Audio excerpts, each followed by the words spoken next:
Europe faced the prospect of a radiation disaster on Thursday when the Zaporizhzhia nuclear power plant in Ukraine was disconnected from its power grid.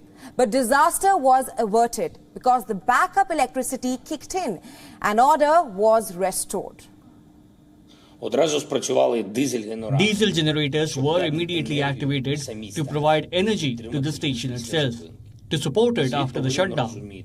The world must understand what a threat this is. If the diesel generators had not turned on, if the automation and our station staff had not reached after the blackout, then we would have already been forced to overcome the consequences of the radiation accident. Russia has put Ukraine and all Europeans in a situation one step away from a radiation disaster.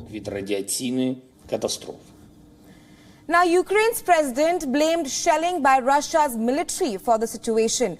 Fires in the ash pits of a nearby coal station caused by the shelling led to the reactor complex being disconnected from the power grid.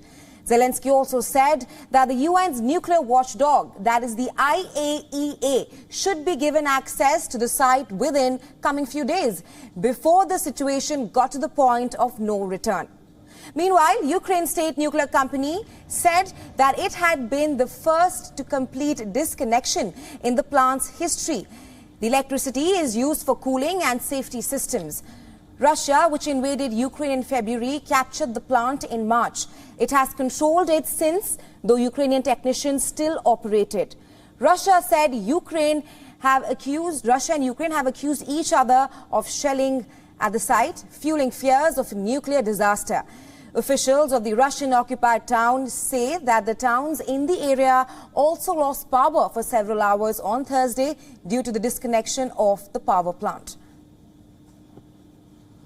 Look, a nuclear power plant, and I believe I said this yesterday, should never be an active war zone. And so we have said Russia should agree to demilitarize the zone around the plant and agree to allow an international Atomic Energy Agency visit as soon as possible to check on the safety and security of the systems. This is something that did come up in the conversation. Meanwhile, U.S. President Joe Biden, in a telephone call with Zelensky, called for Russia to return full control of the plant and let in UN nuclear inspectors.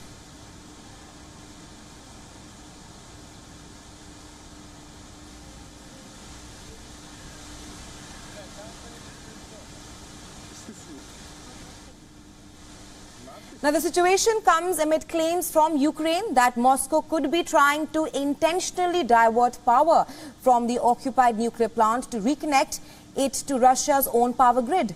But the fighting in the area around the nuclear power station has been a source of concern for weeks now. It also supplies over 20% of Ukraine's electricity needs, and its loss would pile a new strain on the government. For more on this, we were earlier joined by John Erith, who is the Policy Director of the Center for Arms Control in Washington. This is what he had to say. Listen in.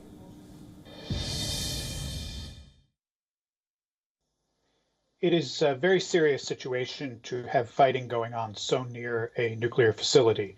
The risks of radiation release and environmental damage are very high.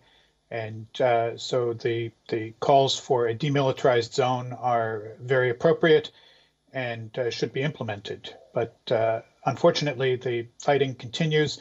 It's not clear exactly who is doing what because there is no international access to the facility. But there would be three very important implications to this. The first is obviously that there is a risk of damage to the plant from continued fighting.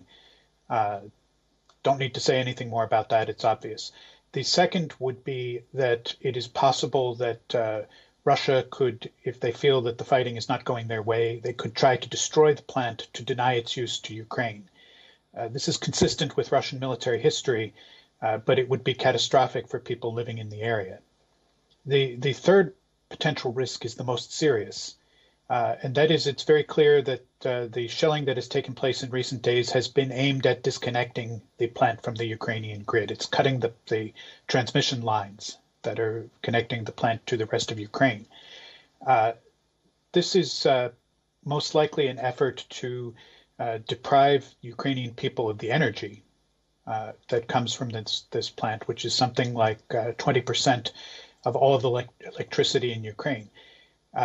It's taking place right now because the seasons are turning. Winter will be here in a few months, and it will be a very severe winter, typical in that part of the world. So Russia is weaponizing winter to potentially starve or freeze to death thousands of Ukrainian civilians. Unable to achieve its goals on the battlefield, Russia is turning to this barbaric form of conflict. It would be very important to have an IAEA visit. They would be able to assess what the real risks are, what the actual situation is, who is doing what in that area, and would be able to urge restraint on both sides to avoid a potential environmental catastrophe.